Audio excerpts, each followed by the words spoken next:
अमरावती ग्रामीण स्थानिक गुन्हे शाखेनं मोठी कारवाई करत विद्युत खांबावरील ॲल्युमिनियम तार चोरी करणाऱ्या टोळीचा पर्दाफाश केला। या प्रकरणी 4 आरोपींना अटक करण्यात आली असून 5,20,000 रुपयांचा मुद्देमाल जप्त करण्यात आला आहे। लोणी पोलीस ठाण्याच्या हद्दीत माऊली ते कोठाडा रस्ता आणि धारफळ शेत शिवार परिसरात अज्ञात चोरट्यांनी विद्युत खांब पाडून सुमारे 3,800 मीटर ॲल्युमिनियम तार चोरी केल्याची तक्रार नोंद झाली होती।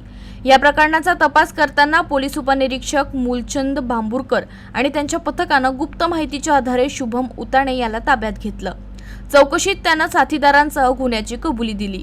आरोपी रात्रीच्या वेळी टवेरा वाहनातून जाऊन दोरीच्या सहाय्याने सिमेंटचे खांब पाडतात आणि ॲल्युमिनियम तार चोरी करत असल्याचं समोर आलं। चोरीचा माल त्यांनी अमरावतीतील व्यापाऱ्याला विकल्याचंही उघड आलं। या कारवाईत शेख अन्सार, शुभम उताणे, कृष्णा रायकरवार आणि सचिन उताणे या 4 आरोपींना अटक करण्यात आली आहे आणि त्यांच्याकडनं 5,20,000 रुपयांचा मुद्देमाल जप्त करण्यात आला आहे। दरम्यान या टोळीनं लोणी, मंगरुळ, चव्हाळा आणि बडनेरा परिसरात अशाच प्रकारचे 4 गुन्हे केल्याची कबुली दिली आहे।